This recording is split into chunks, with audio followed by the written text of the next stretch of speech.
Olá! Desde que surgiu no Brasil em meados dos anos 1980, o movimento hip hop sempre teve a participação de mulheres, mas a presença feminina sempre foi invisibilizada. Em busca de mais oportunidades, nas últimas décadas, elas começaram a se organizar a partir de coletivos, fóruns regionais e nacionais. Através dos 5 elementos do hip hop, elas transcendem a arte e lutam por mais justiça social, igualdade e respeito. Mulheres no hip hop, este é o tema do Sobre Nós desta semana.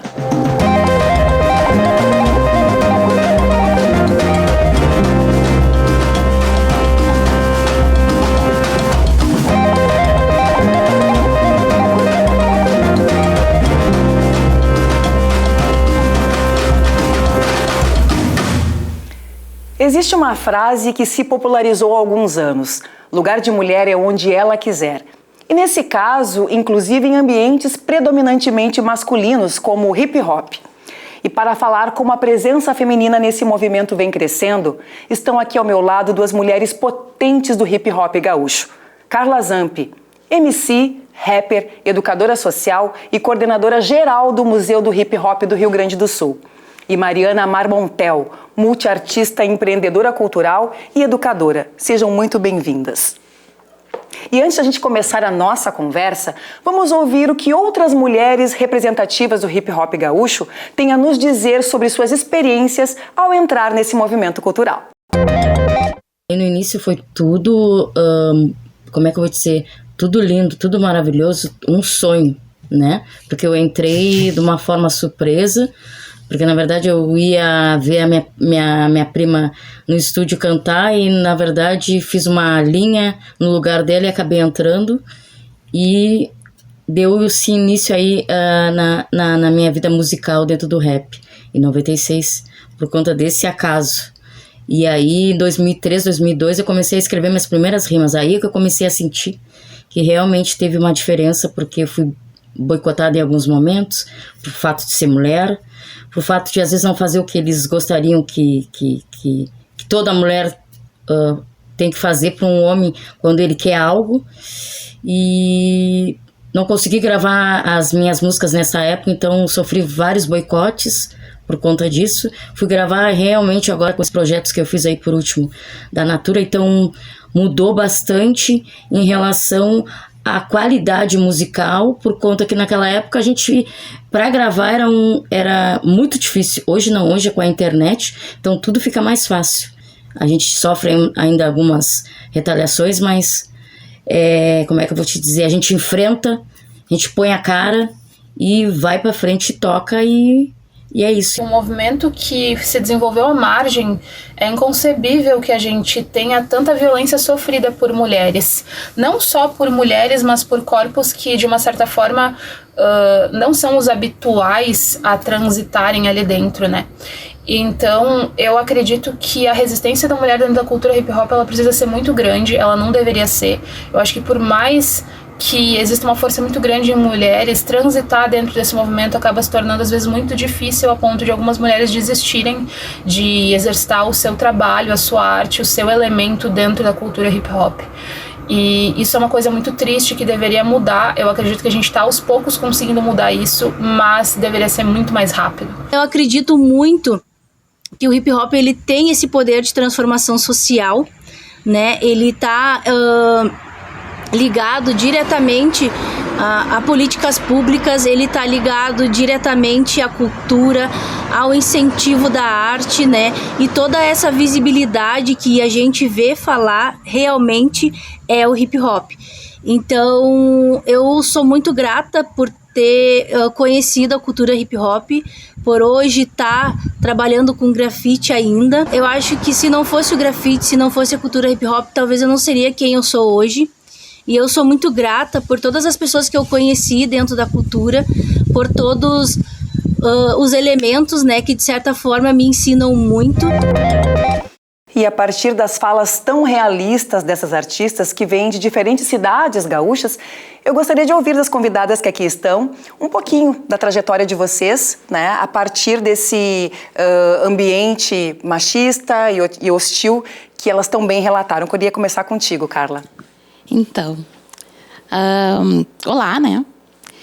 Eu começo ali justamente finalzinho da década de 80, mais em 88, nos bailes blacks, e quando a gente chega realmente há um predomínio de homens, né? Mas desde o início, eu, por exemplo, sempre soube dessa resistência, assim, logo eu me dei conta e a necessidade de se profissionalizar. Mas é nesse momento também que a gente descobre que há essa diferença entre os homens e as mulheres, né? Então, por ser uma cultura de maioria composta por homens, tudo que a gente trazia tinha um olhar de dúvida, e as meninas trazem muito isso, né? E hoje a gente, em 2025, falando ainda sobre isso, mas é importante porque nesse período o hip-hop evoluiu no país, evoluiu no mundo, completou aí seus 50 anos, mas nós também, né? Então, a gente sabe o que não fazer justamente por causa dessa cultura que é tão machista do que ela reproduz. E eu fico muito feliz, né? Hoje a gente está aqui com a Mari Marmontel, a nega Mari, né? Que já vem um pouquinho depois do que eu, vem um pouquinho bastante depois do que eu, mas ela é essa representação do qual, assim, eu olho para ela, sempre digo para ela, eu me vejo muito, né? Ali a gente se vê uma nas outras, né? Então isso a gente sabia, por causa desse lugar de tamanho, que é desse tamanho de discriminação e de dor, e que é difícil, a gente já sabia como reproduzir. Eu fico muito feliz, porque a gente faz isso e inicia, imagina, eu iniciei na minha adolescência, e o hip-hop ele é muito mais que uma cultura de movimento, ou que organiza, ou que traz só os artistas. Hoje ele tem muitos vieses, né? Na educação, na saúde, a gente discute, através do hip-hop, vários temas. E as mulheres, né? E aí, assim, o que aconteceu comigo nesse período, né? Quando eu percebi que, tipo, e eu sempre trago esse exemplo, né? Não seriam racionais, não teria uma visibilidade, talvez, como a Dinadi na época, como outras mulheres do centro do país. Tu pega a tua cultura, a tua potência e tu distribui ela. O que eu vou fazer? E foi essa grande pergunta. Certo. E aí, hoje eu sigo até aqui, né? Fazendo parte do hip-hop e compondo com outras gerações. Exatamente. A gente percebe aqui uma diferença geracional de 30 anos, de quase 30 anos ou mais de 30 anos, e a gente sempre tenha, né, essa sensação positiva de que quem está surgindo agora está pegando um mundo melhor. Queria ouvir de ti, Mari, como é que é estar no movimento hip-hop, tu é uma slammer, como é que é lidar com essas questões de gênero, de se posicionar? É um grande desafio, né? Eu me sinto muito contemplada por grande parte das falas que foram trazidas pelas meninas e mulheres que falaram, né, nesse vídeo, pela fala da Carlinha também, ela sabe o quanto essa nossa identificação ela é real e também é importante, né? Porque eu sempre digo assim que eu enfrento muitos desafios, que é muito difícil, mas que eu só consigo imaginar como era isso há 20, 30 anos atrás. Se agora, enfim, agora estamos iniciando, né, 2025, mas se em pleno 2025 a gente ainda vive isso. 2024 foi um ano muito desafiador, assim, é muito difícil ser uma mulher e principalmente ser uma mulher preta em linha de frente de vários movimentos, assim, porque as pessoas, a sociedade ela é estruturada no racismo, né, no machismo, na misoginia, e o hip-hop não é diferente disso, infelizmente. E é muito importante saber que tem grandes mulheres que lutam contra isso há muito tempo, mas também é importante saber que a gente, essa geração mais recente que está aqui, ainda tem um compromisso muito grande.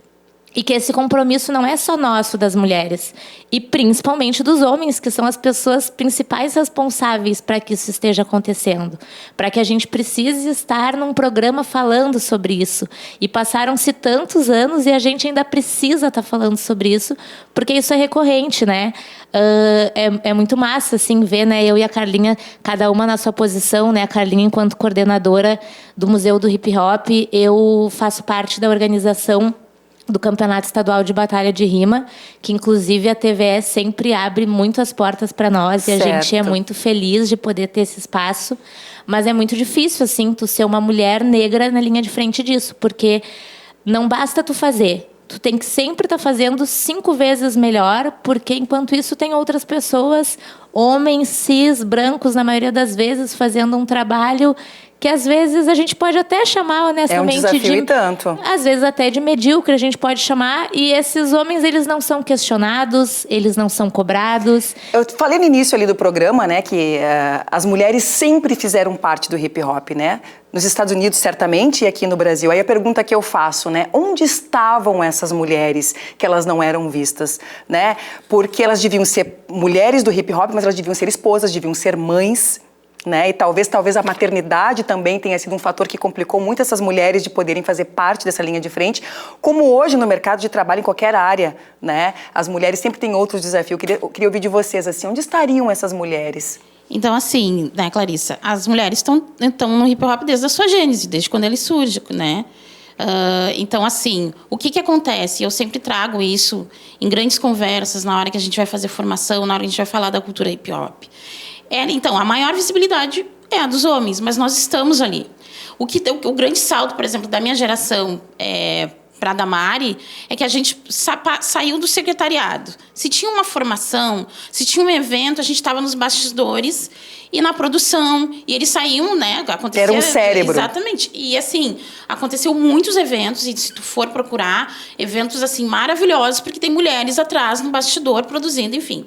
Só que tem protagonismo que também acontece nesse lugar de visibilidade e que não é visto, porque também tem outras características que vêm com a nossa criação, né? Tipo, as mulheres pretas, né? A gente não é valorizada e patronizada. Tu não vê mulheres pretas na grande mídia. Então, a gente não tem essas referências. Mas o hip-hop sempre teve a presença das mulheres. Só que é o que eu sempre digo. Para olhar para nós, e aí, assim, ó, a gente está trazendo aqui as mulheres do hip-hop, mas acredito que outras mulheres em outros campos de atuação. É preciso ver o que é específico nosso. A gente não vai se organizar dentro da cultura do hip-hop, eu, no caso que sou MC, produzir o meu disco, o meu trabalho, como os homens fazem. Porque as necessidades, como eles se organizam, são outras. Qual é o diferencial da mulher no hip-hop? Já que tu tocou nesse assunto, era uma pergunta que eu ia fazer. Qual é a marca que a mulher deixa no segmento hip-hop?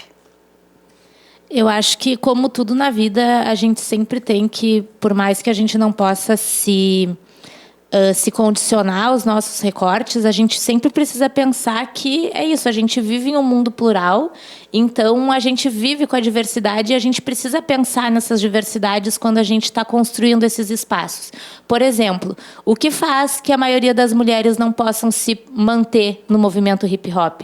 Às vezes é a falta de espaço para que elas possam estar com seus filhos, porque a gente sabe que, na maioria das vezes, os genitores, às vezes, não cumprem com a sua responsabilidade, e essa responsabilidade acaba pesando mais, e a gente conhece muitos casos, né, Carlinha, de mulheres que tiveram que abandonar o seu sonho porque precisam cuidar do filho. Enquanto isso, a outra parte está vivendo o seu sonho, podendo construir sua carreira, porque a gente conhece também muitas pessoas que têm famílias que são do hip-hop. Mas daí é isso, né? Onde estão essas mulheres? Essas mulheres precisam sempre estar pavimentando ali o solo para que outras pessoas possam crescer. E nada mais justo que a gente possa estar pavimentando esse nosso solo para que a gente esteja no protagonismo, né? Eu acho que é isso, eu acho que chega da gente estar construindo espaço para que outras pessoas brilhem. Exatamente, plantar e colher esses frutos, né? Que esse protagonismo seja nosso. Que seja nosso. Nós vamos a um breve intervalo e a gente continua falando sobre o assunto.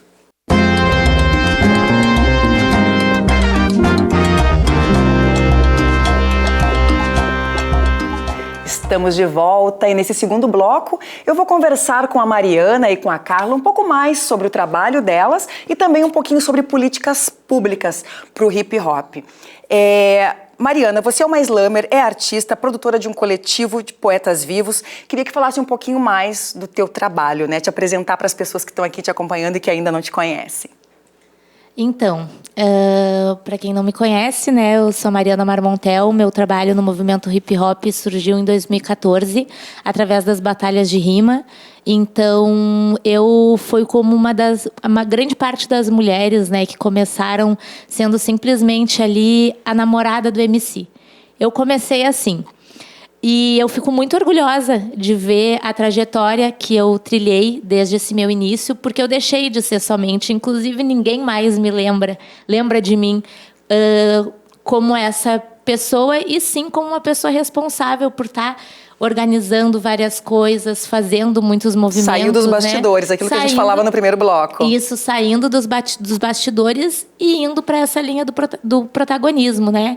Então, eu iniciei a minha trajetória artística no mundo do teatro, das artes circenses, e através do meu coletivo Poetas Vivos eu posso colocar todo esse meu amor, né? Eu não sou uma compositora, eu não componho poesias, não componho letras, mas eu sou atriz, então eu consigo mesclar, né, todo esse meu amor pelo teatro, pelas artes cênicas nesse espaço da poesia, né? O Poetas Vivos também, para quem não conhece, é uma iniciativa cultural de jovens negros que trabalha pela visibilidade,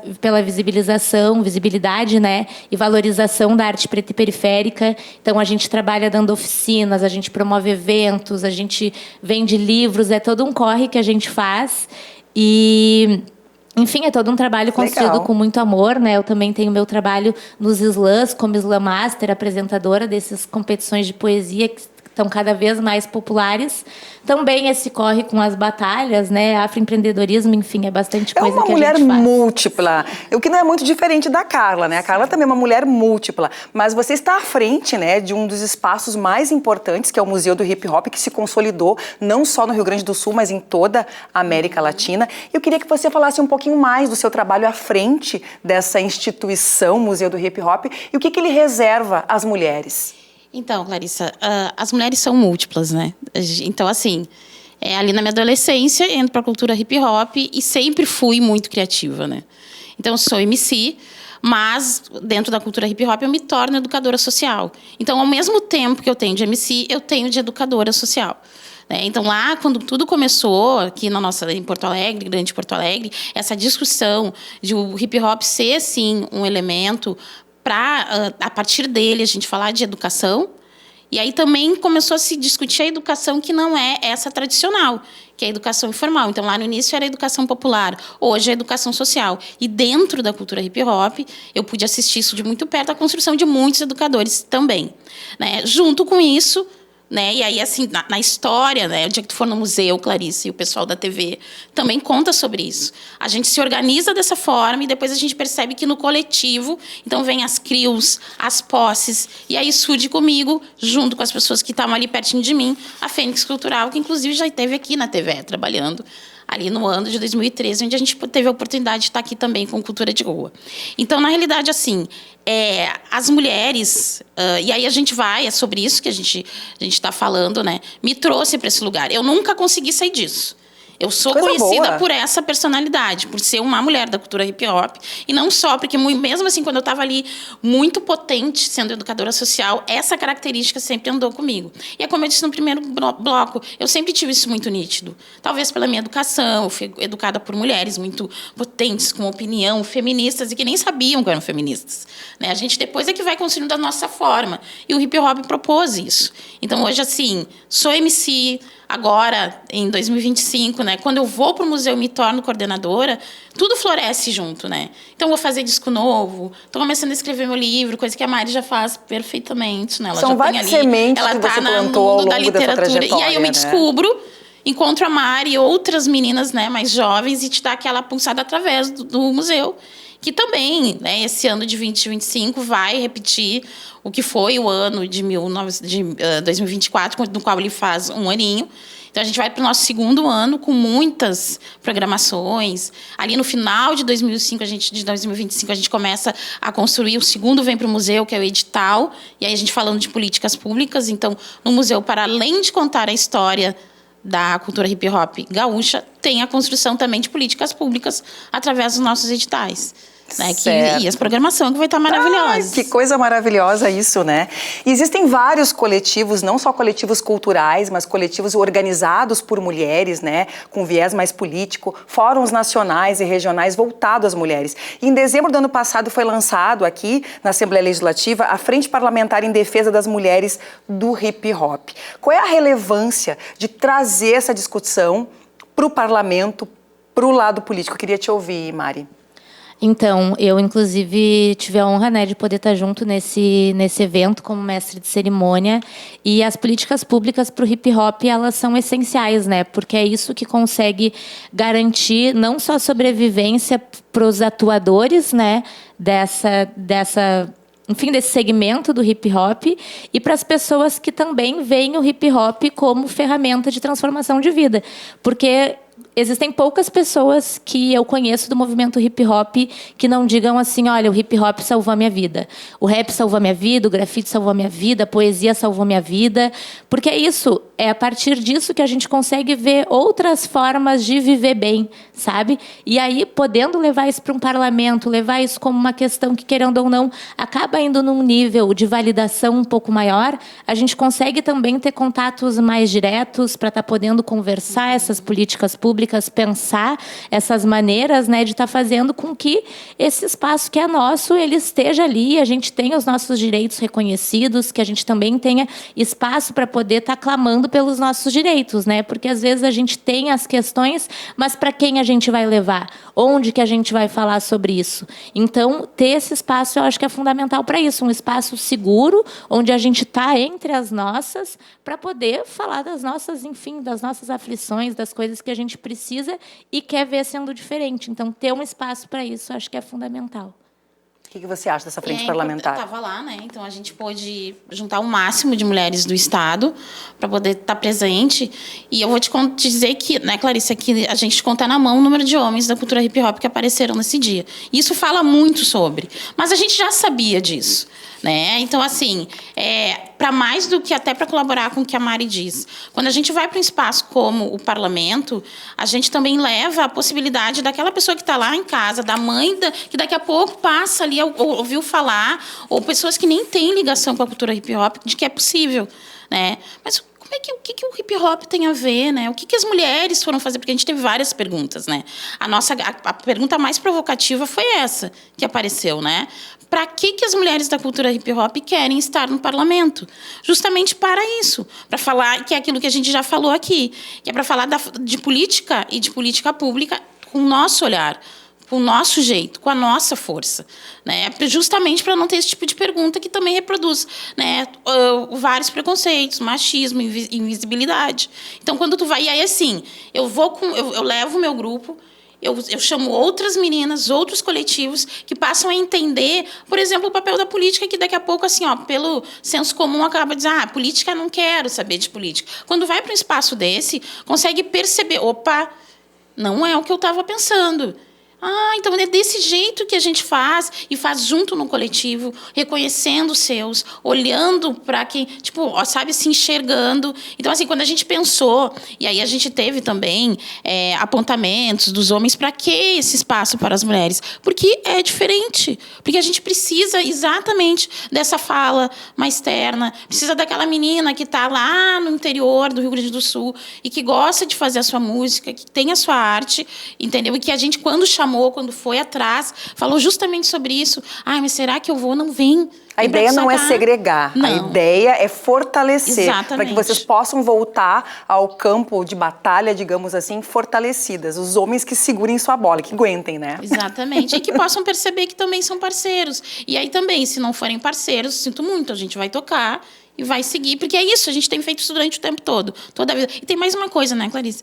Tudo que a gente fazia no bastidor, a gente olhava para lá e quem é que tinha visibilidade? Os homens. Agora parou um pouquinho, né? A gente já sabe como é. Vamos passar agora o bastão, exatamente. Né? Enquanto vocês estavam ali dando assistência, o cuidado, porque a mulher é tida como uma das funções da mulher é ser cuidadora, né? A mulher dos preta. Filhos, dos idosos, dos maridos. Principalmente a mulher negra, a mulher preta. Exatamente. E aí, quem que cuida dessas mulheres, né? Que estão sempre cuidando e não são cuidadas, né? Exatamente. Então, um espaço, é bem o que tu disse, não é um espaço, as pessoas têm dificuldade de separar o que é segregação, né? E é exatamente isso, não é um espaço para segregar, para dizer que alguém é melhor. Não, mas é para pensar que nem todos os espaços, todas as questões estão sendo pautadas.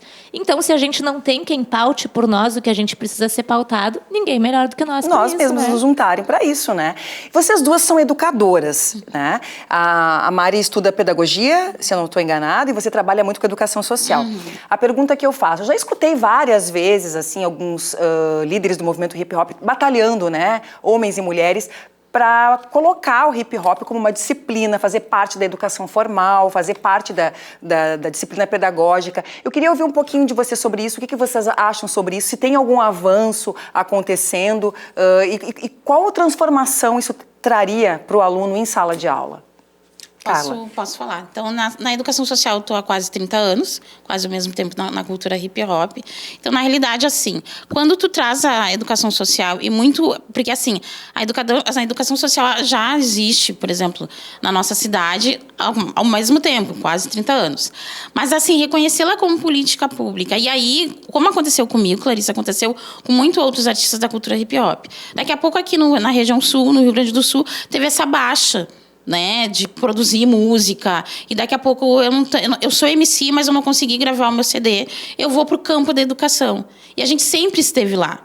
A única coisa é que agora a gente se organiza e a gente diz, olha, o hip hop é um instrumento educativo, sim.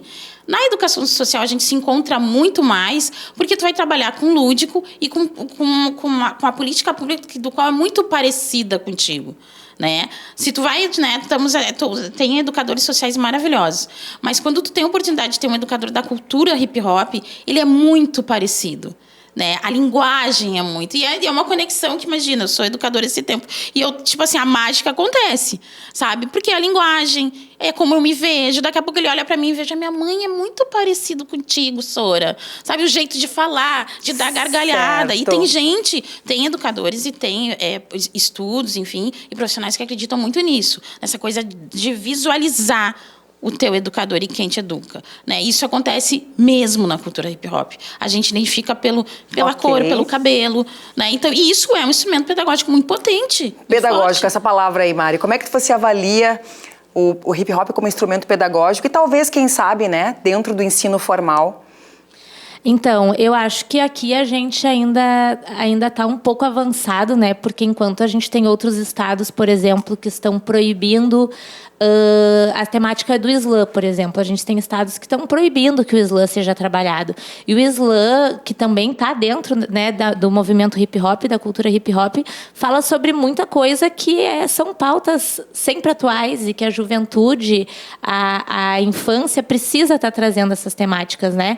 Então, eu sempre digo assim, que se na minha época de escola, que também não está tão distante assim, né, eu tivesse tido um Poetas Vivos da Vida, por exemplo, presente, eu acho que teria feito toda a diferença, até na minha vontade de estar lá. Se eu tivesse tido também mais educadores com que eu me identificasse, como a Carlinha disse, né? Tu te identifica desde a vestimenta, o linguajar, o tipo de música, as gírias que essa pessoa usa. Eu acho que isso traz uma aproximação. E o que faz com que a maioria das pessoas não gostem de estar no espaço da escola é isso, é um afastamento muito grande. Os autores que tu vê lá são autores nos quais tu não te identifica. Nem sempre os professores, a gente sabe, né, que também são muito injustiçados, mas às vezes também não têm o preparo para estar trabalhando com esse tipo de juventude, e às vezes eu acho que o que falta é isso, né, é pessoas como nós, assim, para estar ali, porque eu acho que tira aquele degrau do aqui está o professor, aqui está o aluno. Não, a gente sempre nas nossas oficinas do Poetas também traz isso. A gente não está aqui para ensinar nada, a gente está aqui para trocar. Sim, para dividir. A gente para compartilhar, e com certeza a gente também vai ter muito para aprender com quem a gente está indo ali dar uma oficina. O papo então, tá tão bom. Tá maravilhoso. Mas infelizmente o programa está chegando ao fim. Foi uma satisfação muito grande ter conversado com vocês aqui. Eu acho que esse programa poderia ter 1 hora de duração. Muito obrigada, Mariana. Muito obrigada, Carla. Muito obrigada a você que acompanhou o programa Sobre Nós, e também pode acompanhar os episódios nas redes sociais, no YouTube da TVE, porque afinal, tudo é sobre nós.